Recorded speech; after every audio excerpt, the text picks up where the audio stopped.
Hello everybody, welcome back to the breakdown. I'm Tone and it's fantastic to have you here with me once again.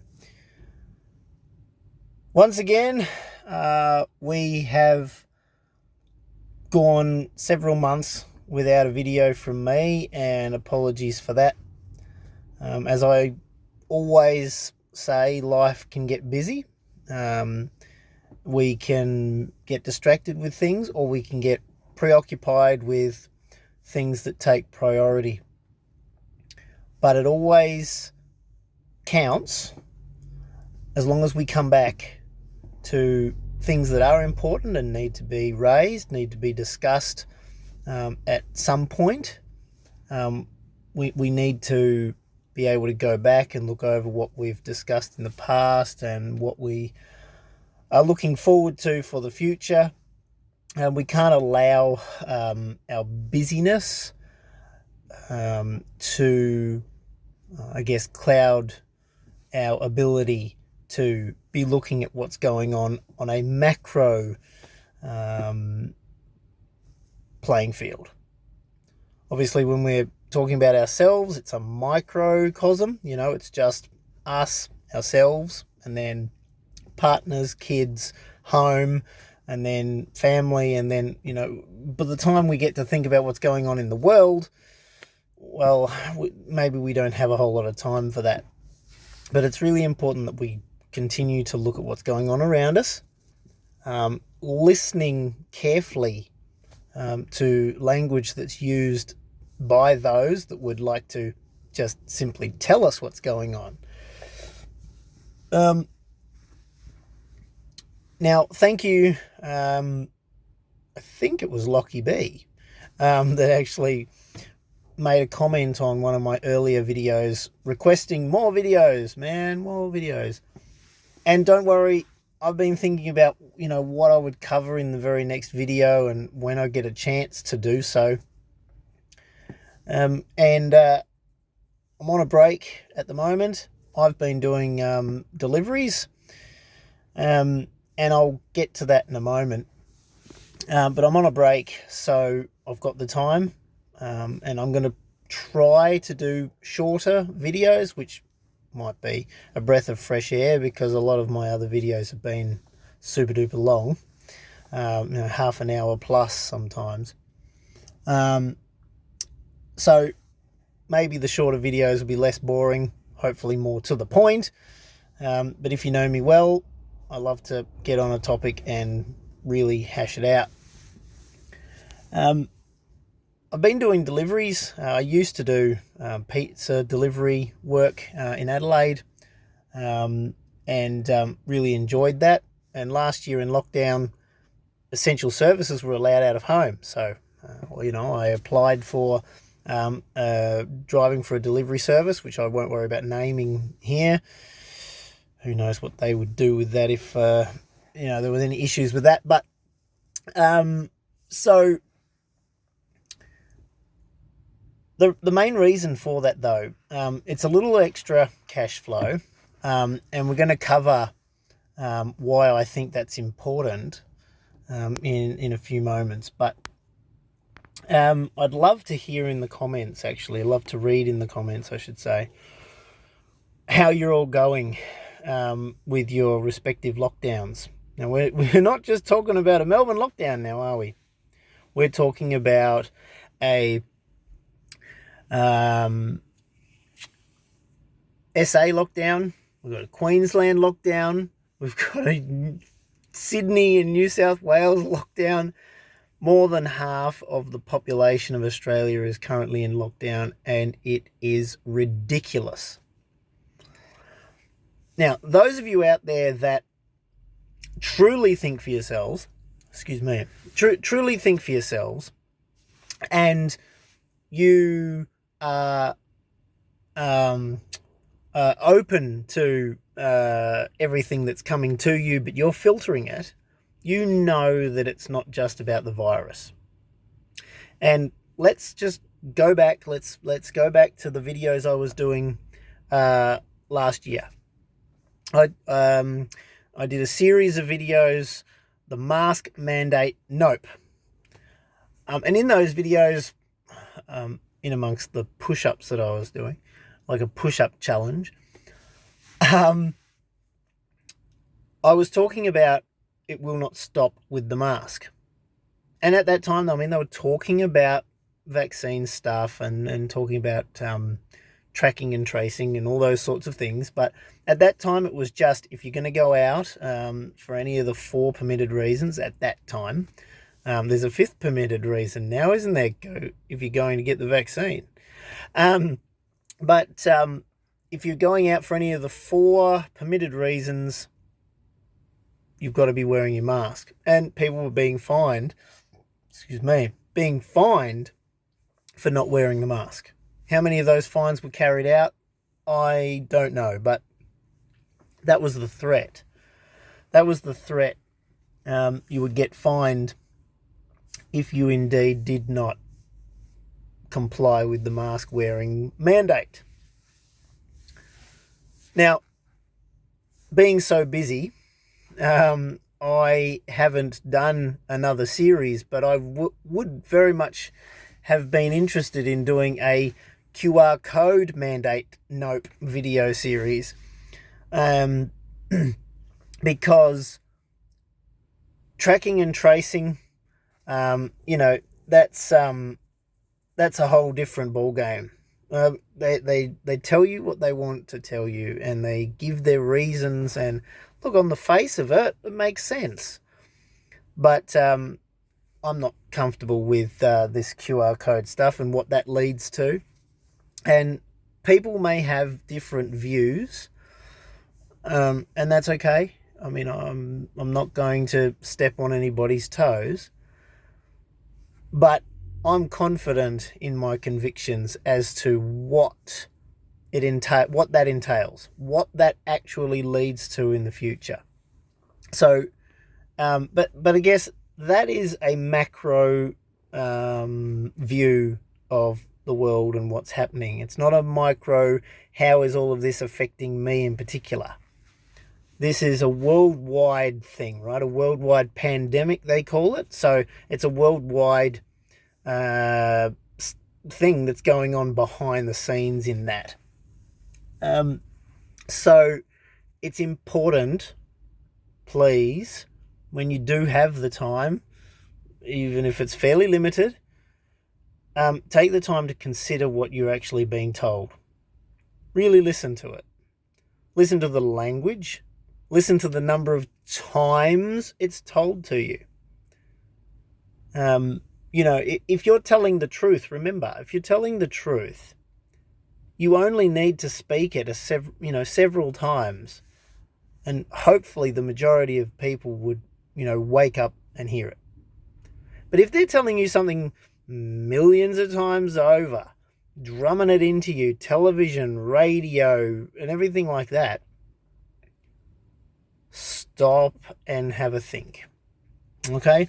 I'll just leave that with you. Please don't take my word for any of this stuff. I share it. It is partially opinion-based, but it's certainly got grounds in facts and how other things have been handled in the past. So it's really important to remember that history repeats more times than you might care to imagine. So where was I going to go with after that? So I wanted to talk about the financial implications of what's going on right now. And there's a number of commentators that I really like to listen to on YouTube. One of them I would give a shout out to immediately. His name is Gregory Mannarino. If you haven't heard of him, Google him, YouTube, check it out, Gregory Mannarino. He's been right, like for the last decade, he's been right about pretty much everything he's shared. and I don't see any evidence of that slowing down anytime soon.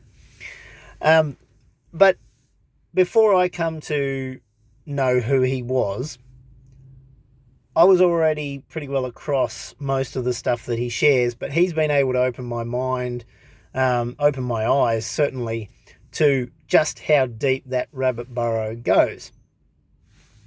But please understand something if you don't already understand it. Underneath this pandemic talk and all of the measures and the stimulus payments and everything like that that's going on, there is an agenda that has already been in play for a very, very long time. But now it's on steroids. And it is the systematic eradication of the middle class. Now that might sound like a conspiracy theory, and immediately a lot of people just go, "Oh, okay." Have a look at what's going on. Businesses are closing, regardless of the stimulus. People are losing their jobs, regardless of the stimulus. More and more and more people are relying on the government for payments. Businesses are relying on payments from the government to keep the doors open. But the amount of stimulus available has reduced, and that's because it's a soft attack. So in saying that, what do you think would happen if everything's shut down and there was no stimulus? There would be riots in the streets. People would say, what is the government doing about it? And the answer to the question is the government, complicit with everybody else, right up there near the top, they don't want to prevent it. But if they slow it down and pacify as much as they can, they will get away with it. The evidence is clear. Look at the number of people that say, all right, first step, wear the mask, lockdown, close your business for a period of time, and that'll be it. We'll nip it in the bud and it'll be all finished. Well, now it's not masks. Now it's wear the mask, lockdown. Well, hang on, number 5 lockdown. And then, stimulus, but it's harder to get now. What else is there?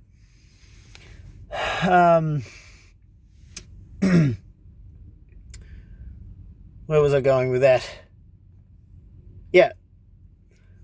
What was available at the very beginning of this whole process is slowly being whittled away. There's less support out there for people that are affected by the process that's going on. I'm not going to say what they're saying. The whole process, the financial process, the protecting the people process, it's all part of the same story. Most of the jobs that have gone, I don't see them coming back.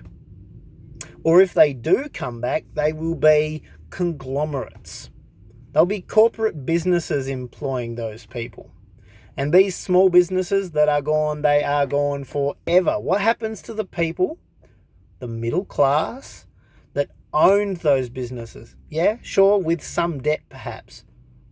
But there's no debt there now because those businesses are closed.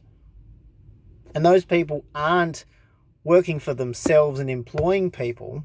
They are either being employed by a bigger business that didn't die, or they've fallen through the cracks and they are now reliant on government for welfare payments.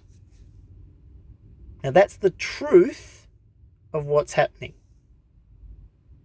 Now, we can spin it how we like, and we can listen to the news, and we can listen to the government, and they'll spin it, and they'll say we're doing the very best we can, and it's all in the name of protecting the public.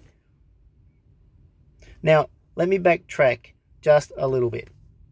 I have never once said, and never will say, that COVID is not real. And yes, I'll use the word. It's not a swear word. And look, if it comes up YouTube, if you're listening, if you find it and you go, oh, he used that word, I've never once said it's not real. But I guarantee it is being hijacked and used to further an agenda that has existed well before COVID was thought up or created or came from wherever it did. It is being used. And the whole process that did exist before is now on steroids. People are being drastically affected. All right, so I know that's pretty hard. That's pretty heavy stuff, but it's heavy stuff. If we really dig deep down into what's going on, it is heavy stuff. Not conspiracy theory at all. Heavy stuff. That's what's going on. And there are people that are being affected by it and don't even realize that it's a setup. Not COVID, but the agenda that's already existed well before it. It's a setup. So that brings me to then the last point that I'd like to cover,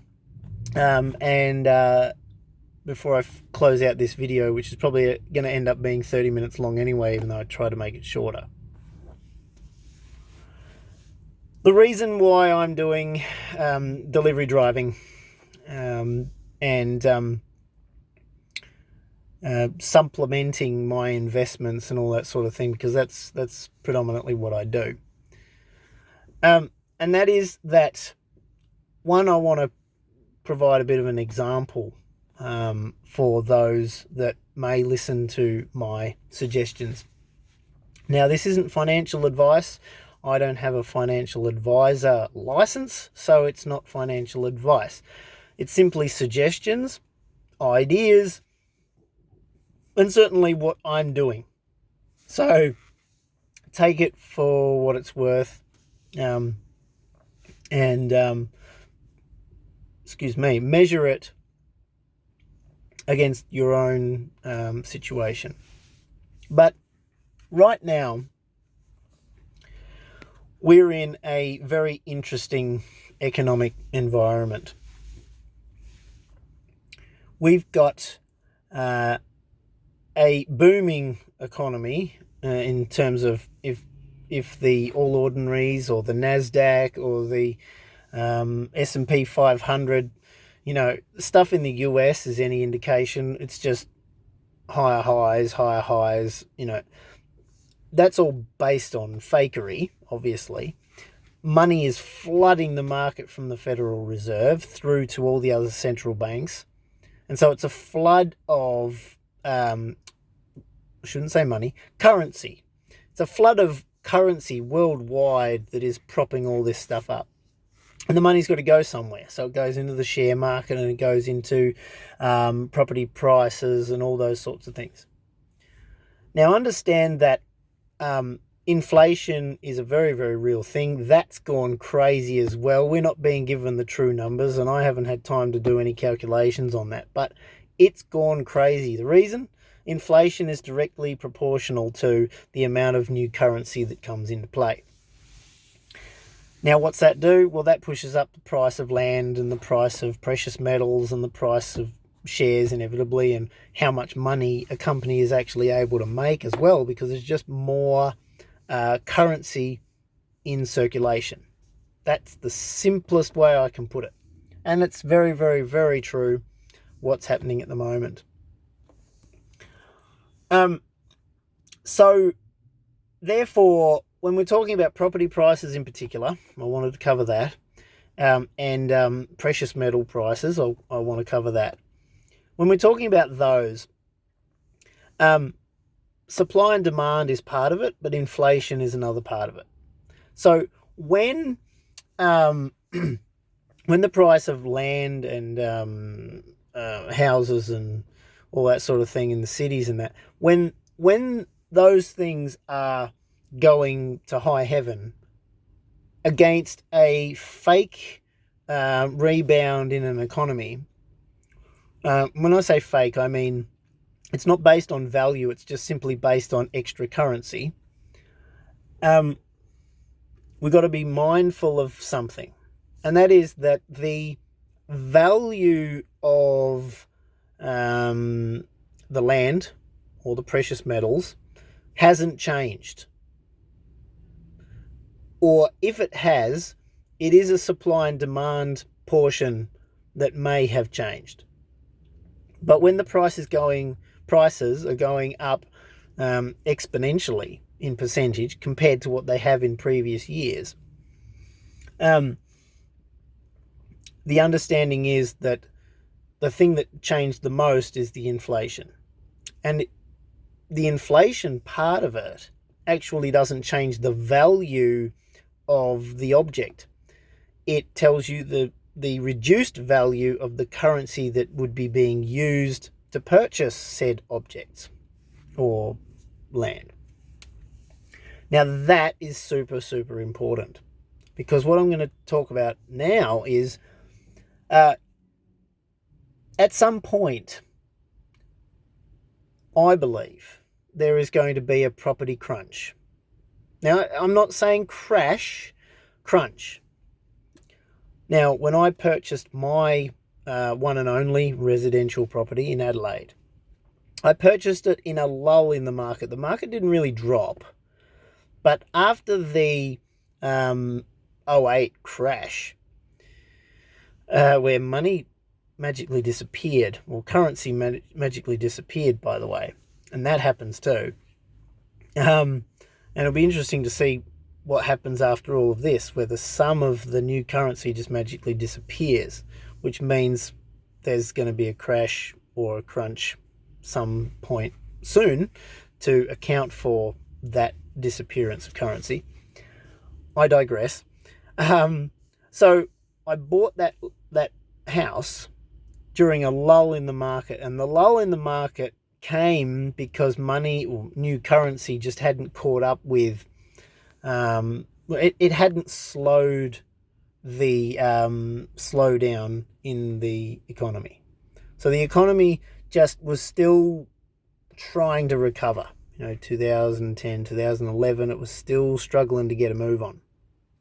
Now, something that we noticed in that period of time as well, gold and silver went crazy. Now, gold actually moved before silver, and that's usually what happens.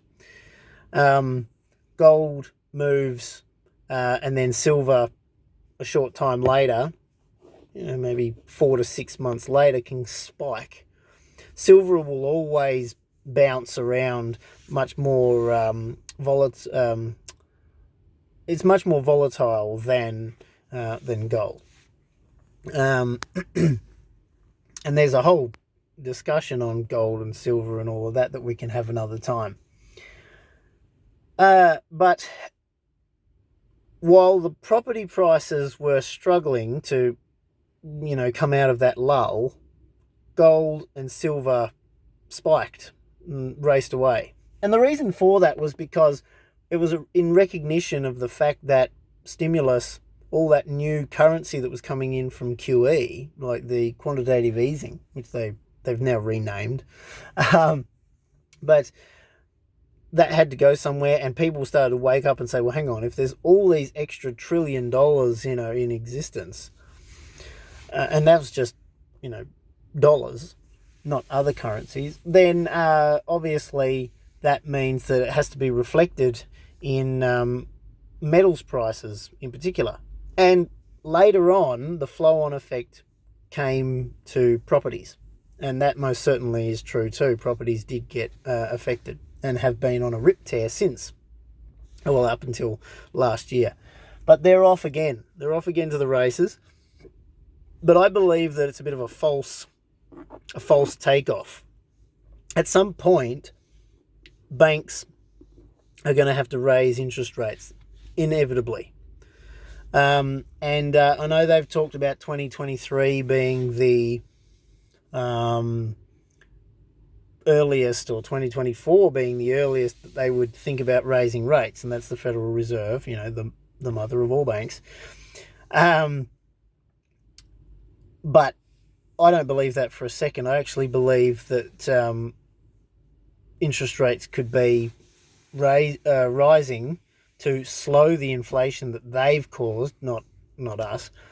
And that will have a massively negative effect, which I think would not just result in a lull in price growth for properties, but may actually, and I'm talking house properties, I'm not talking about farmland, but a lull in house prices, in the rise of house prices, but it may actually cause a contraction.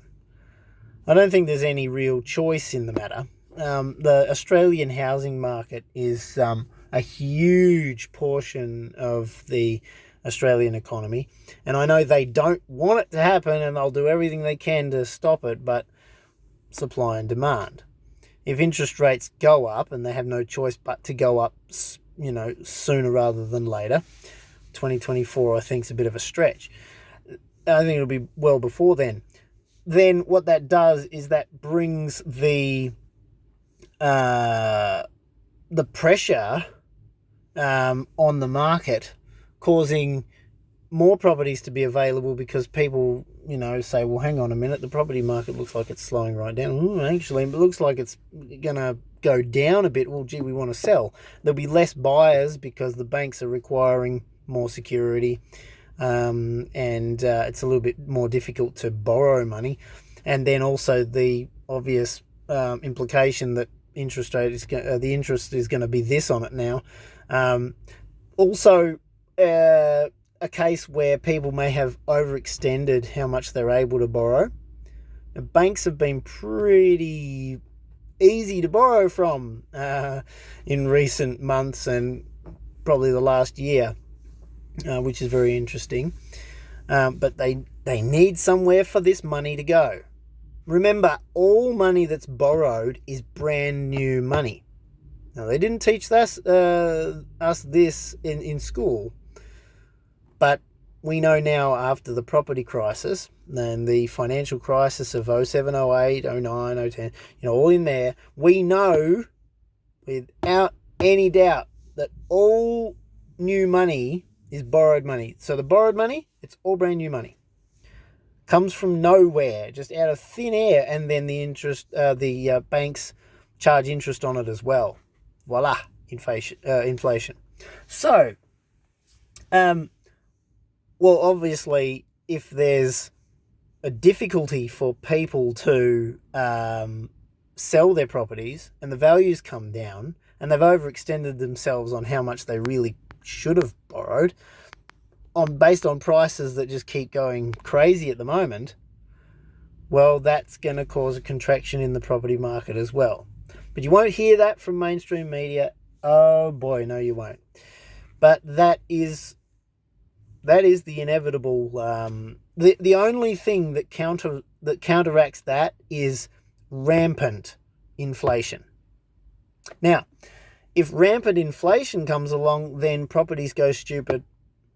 They just keep going up. That'll actually end up locking a lot more people out of the market than it currently does. And governments don't want that either. So they're between a rock and a hard place.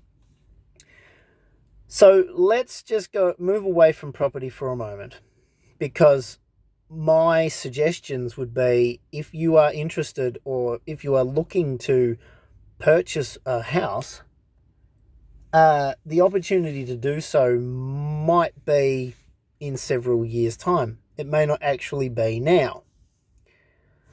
Which means, well, we need to think about, how do we get the best value out of the money that we're making now? And I guess some of that money is quite limited because a lot of people don't have work at the moment and they're relying on stimulus money that's coming in. My next suggestion is really, really simple. And I really wish that I'd given this advice, or at least really driven home this advice for people a lot more, a lot earlier than this. So my apologies for that. But when people talk about investments, a lot of them will mention gold and silver and platinum and all the precious metals. but they're not an investment, they are a hedge. And when I say hedge, I simply mean that as there is more currency supply, the price of everything goes up. But of course, we're talking consumables that are going up. Right now, you get no interest at all, pretty much, on any term deposits that you have or any money in deposit that you have. So essentially, really, all that you need is a form or, an ability to have some form of cash flow to be able to buy the essentials that you need and to do day-to-day things.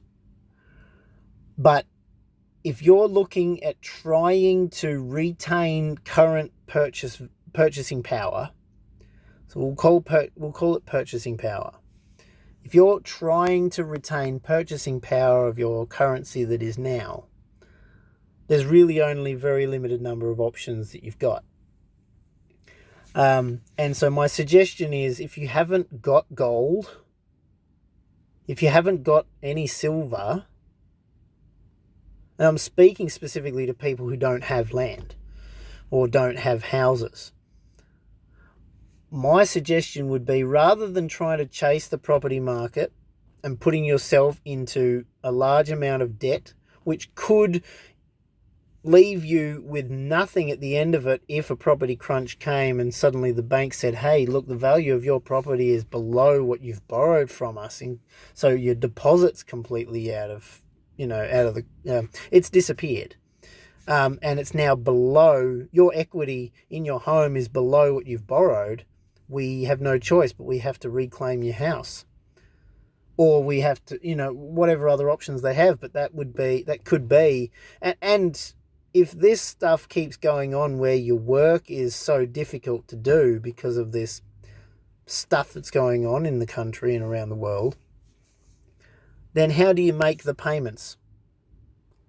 So rather than extending yourself out crazily and borrowing a whole lot of money from the bank to buy a house, I believe that the smartest option would be to continue to rent, because you don't have the debt liability. And I know in the past it would have been a different story. In the past, borrowing the money and hitting that loan as hard as you could, yep, that was probably the best idea 10 years ago. Now I don't think so. Not right now. So rather than chasing the property market, which is what a lot of other people are doing, and I believe that they're going to get themselves locked into a very, very difficult scenario, which could play out quite drastically for them, instead of doing that, buy gold and silver. Now, I know some people have been talking about $10,000 an ounce gold and $1,000 an ounce silver and all those things. I'm not going to predict values. What I am going to say is that a certain amount of time after a huge amount of stimulus hit the market, gold and silver boomed. Now, sure, they had their retractions. They came back down.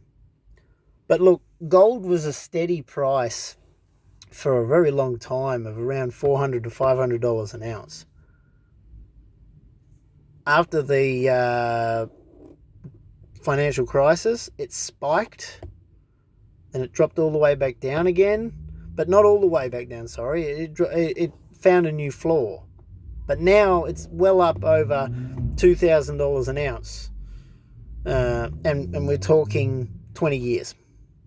So it's gone up 5 times, thereabouts. 5 to 6 times, depending on where you pick on the graph, in 20 years. So that's, 500% gain in that time. And the reason for that is because there's that much more. Well, actually, there's more than that. There's much, much more than that. There's probably 1,000 to 1,500% more currency in existence than there was when that gold price was, 400 to 500. It's crazy numbers, and we need to understand that. For example, if you buy an ounce of gold for $2,500, I know it's a lot of money for an ounce of gold, but hear me out. If you buy an ounce of gold for $2,500, in the time that it goes to 10,000, which is only, 300% increase, goes to 10,000, in that time, the amount of money it costs you for your consumables may have actually gone up more than that. So you will have still most likely have lost a little bit of value. But here's the difference. If you've got $2,500 of cash, and in the time that gold goes to $10,000, that $2,500 can only buy you a quarter of what it could have bought you when you first saved that money. Or you bought an ounce of gold, you can sell that ounce of gold for $10,000, and that $10,000 can still buy the same amount of stuff that $2,500 did in the past. You've still retained your value. And we're talking about value retention. Remember that as everything goes up in price, the value of the currency went down. So that's what I mean when I'm saying it's not an investment. Gold and silver is a hedge against the attack that is openly on all of us. So I think we'll leave it there. I'll probably try and pick this up again in the next few days when I get a chance to do another video, because this one's already gone long enough. Please be thinking about protecting yourselves. Essentially, as Gregory Mannarino likes to say, keep your set yourself up as your own central bank. Set yourself up as your own central bank. Hedge against the debt. Play against the debt that is increasing all around you. Don't succumb to it. Don't allow it to swallow up what you've worked so hard for. By all means, you'll need cash flow, obviously, to survive, but just bear it in mind that it might not be a bad idea. Now, obviously, if enough people did that, maybe gold and silver would also probably head towards the real price that it ought to be priced at. Again, I'm not going to try and calculate that off the top of my head, but the price of it right now, that's not the price of it. That's not what it ought to be. Because people's attention is not on gold and silver right now, it's on all of what's going on in the world. I believe that gold could easily be double, silver should be triple to quadruple, or even more than that. And that's just based on market sentiment that could come soon enough. Again, if silver was actually priced the way that it should be, well, it'd be a lot closer to gold, I believe. But there's reasons why it's being suppressed. The price is actively being suppressed because it is a consumed metal for a lot of applications that gold would be more suitable for, but because gold is a safe haven metal, silver's the next best choice. They keep silver under wraps. But that's only possible for a limited amount of time. When that goes, well, yeah, we'll see just how high that can go. But I'm not talking about get rich. I'm not talking about becoming a millionaire. I'm talking about protecting ourselves against the onslaught that is currently happening on the middle class. Now, if you've got a job and you aren't reliant at all on government payments, you're middle class. And if suddenly you become reliant on government monies all the time, and your ability to be able to support yourself without that starts to erode, you're falling through the cracks into the lower class level. And again, I'm not drawing distinctions between people's ways of life or people's thinking. I'm talking about financial levels. So they want to create a two-tier system. They want to have the haves and the have-nots, and they want to open that gap wider. We need to get that. And anyone that can't get that, look, I don't know what we can do for them.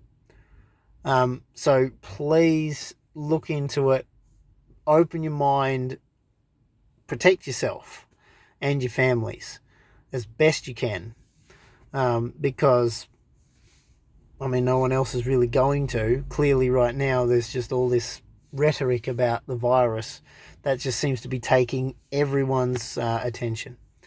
But there's a lot of other stuff that's been going on for a long time and continues to go on. And as I said, it's on steroids now. If you like this video, please leave a like. I'd love to hear what you think in the comments. Leave a comment. And share this video, by all means. Share the video. Let people look at it and think what they want to think about it. I share this because I care about getting it out there and having other people aware of what's been going on, what is going on. I know some of what I've shared is a viewpoint, but underneath my viewpoint, it's based on a lot of things that are really going on. And that's the important part. So you can draw your own conclusions and have your own opinions about it. That's fine, but we've got to remember that opinions based in fact trump opinions based in anything else. Thank you very much. Take care. I'll see you in the next videos. God bless. Bye for now.